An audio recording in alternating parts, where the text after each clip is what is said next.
तो नमस्कार मित्रों की नए वीडियो में फिर स्वागत करता हूँ। आज की वीडियो में दिखाऊंगा आपको जो देव दीपावली की तैयारी हो रही है, ज़बरदस्त तरीके से तैयारी चल रही है यहाँ पे। और देव दीपावली जो लेजर शो होने वाले उसकी तैयारी ज़बरदस्त हो रही है इस समय। चलते हैं आपको दिखाते हैं, वीडियो बने पूरा वीडियो देखिएगा, चलते हैं पूरा दिखाते हैं। तो जैसे देव दीपावली की तैयारी तेज हो गई है यहाँ पे बनारस में, काशी विश्वनाथ धाम की तरफ देव दीपावली की तैयारी चल रही है सब ज़बरदस्त तरीके से।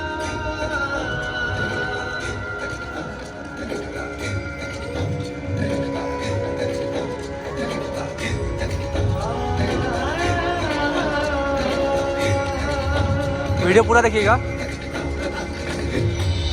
नंदाय ललिता तत्त्वतीर्थम मायापुरीषु च तथा मित्रपदम नाम ततः केदारमुत्तमम्। आस्था, श्रद्धा एवं सबसे प्राचीन सभ्यता का साक्षी है यह वाराणसी शहर।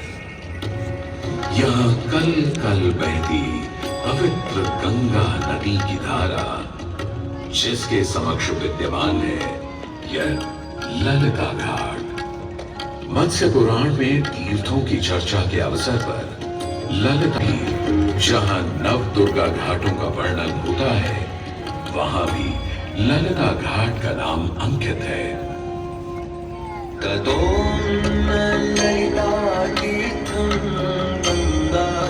शव सन्निधौ तत्रास्ति ललिता देवी चित्ररक्षाकरी परा।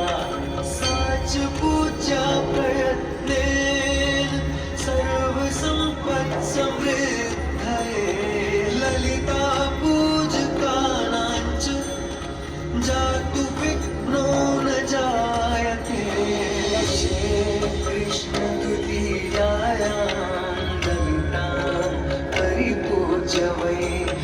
नारी वा पुरुषो वापि लभते वाञ्छितं पदं। स्नात्वा च ललिता तीर्थे ललितां प्रणिपत्य वै लभेत् सर्वत्र लालित्यं। यद्वा तद्वानुलभ्य च लभेत् सर्वत्र लालित्यं।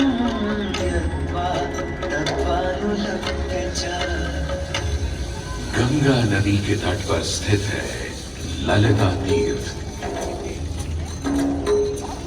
जहां क्षेत्र रक्षा करने वाली दुर्गा रूपी ललिता गौरी का निवास है,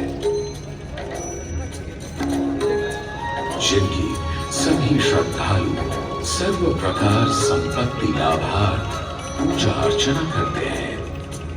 इस घाट की सबसे विशेष बात यह है कि यहाँ शिव के साथ शक्ति के दर्शन भी श्रद्धालुओं को मिलते हैं। घाट के ऊपर गली में मां दुर्गा को समर्पित देवी ललिता का मंदिर विद्यमान है। साथ ही साथ यहाँ काष्ठ एवं ईंट से बना राज राजेश्वर मंदिर भी स्थापित है।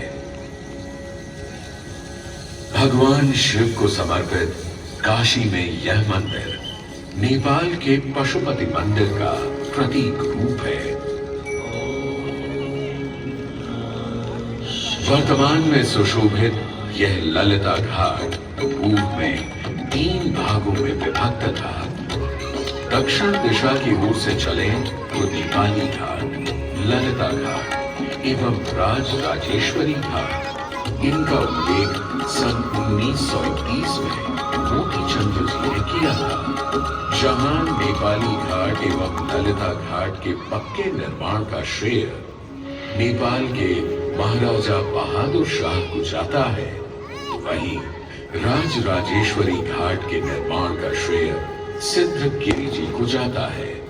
कालांतर में नेपाली एवं राज राजेश्वरी घाट ललिता घाट में ही समाहित हो गए। ऐसी मान्यता है कि अश्विन मास की कृष्णा तृतीया के दिन ललिता तीर्थ में स्नान कर देवी के दर्शन करने से श्रद्धालुओं की सभी मनोकामनाएं पूर्ण होती है।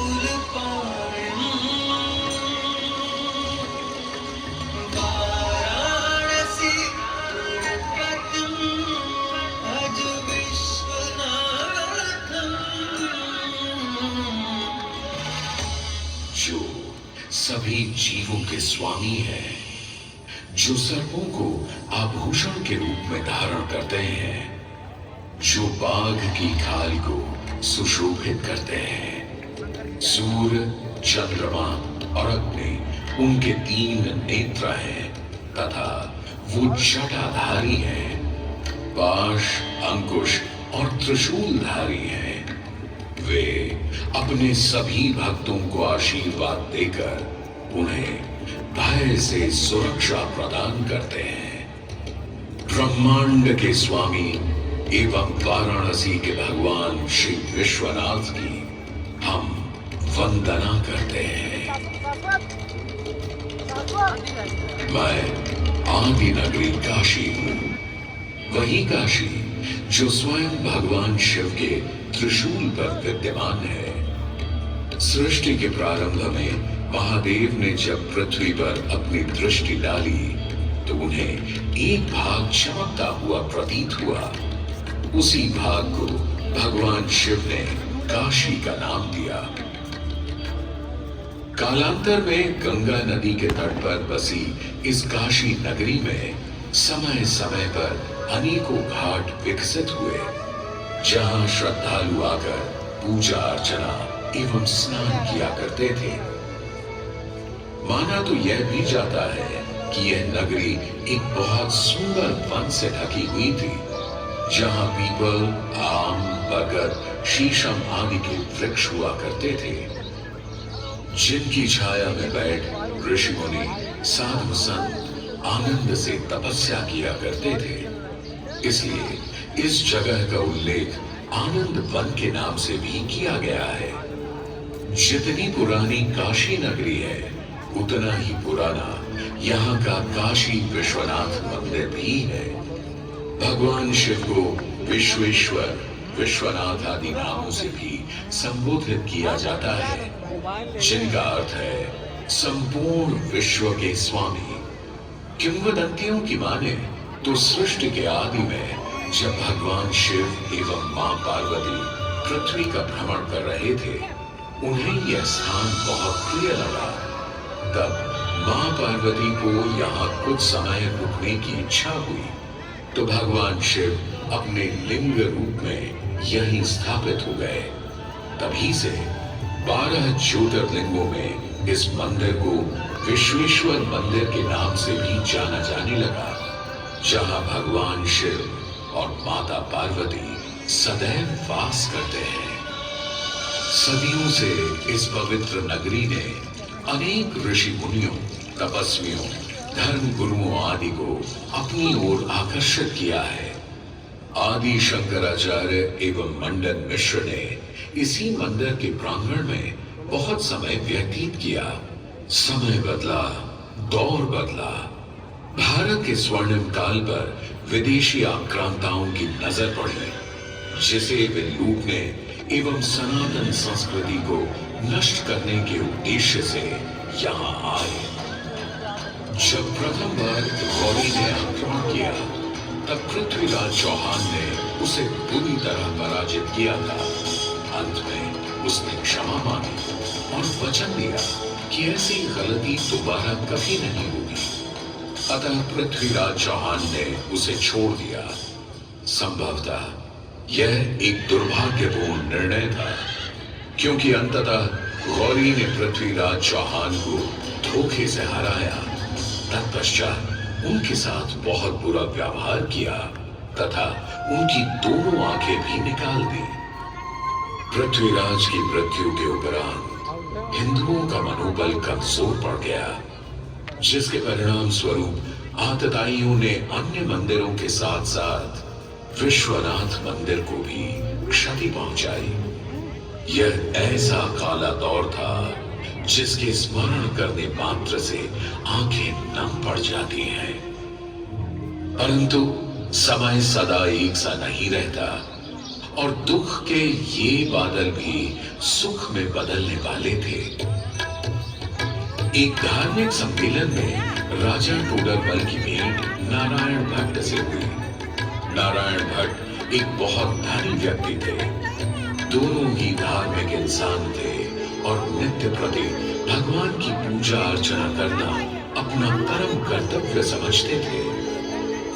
दोनों ने काशी विश्वनाथ के इस पावन मंदिर का जीर्णोद्धार करवाया और वीरान पड़े खंडहरों में एक नई जान डाल दी। 16वीं सदी में संत तुलसीदास ने यहाँ रामचरितमानस की चौपाइयों को पढ़ा था तथा संत एकनाथ ने भी यहीं पर वारकरी संप्रदाय का महान ग्रंथ श्री एकनाथी भागवत लिखकर पूरा किया था। लगभग 17वीं शताब्दी के मध्य में मराठा शासक मल्हार राव होलकर ने काशी विश्वनाथ मंदिर के पुनर्निर्माण की योजना बनाई। ये कार्य वे तो नहीं कर पाए, परंतु उनकी पुत्रवधू अहिल्याबाई होलकर जी ने इसे सन 1776 से 1778 के बीच पूरा किया। वर्तमान काशी विश्वनाथ मंदिर निर्माण का श्रेय अहिल्याबाई होलकर जी को ही जाता है। इनके अलावा महाराजा रणजीत सिंह ने 1000 किलो शुद्ध सोने से निर्मित छत्र को इस मंदिर पर लगवाया। जहां ग्वालियर की महारानी बैजाबाई ने ज्ञानवापी का मंडप बनवाया, तो वहीं नेपाल के महाराजा ने यहाँ नंदी की प्रतिमा स्थापित करवाई। सनातन संस्कृति को सुरक्षित रखने के लिए जिससे जो बन सका उसने वैसा किया और वर्तमान में भी यह क्रम देखने को मिल रहा है। सन 2022 में भारत के प्रधानमंत्री श्री नरेंद्र मोदी जी ने काशी विश्वनाथ मंदिर का जीर्णोद्धार एवं सौंदर्यीकरण करवा इसके स्वर्णिम काल को फिर से एक बार जीवंत करने का प्रयास किया।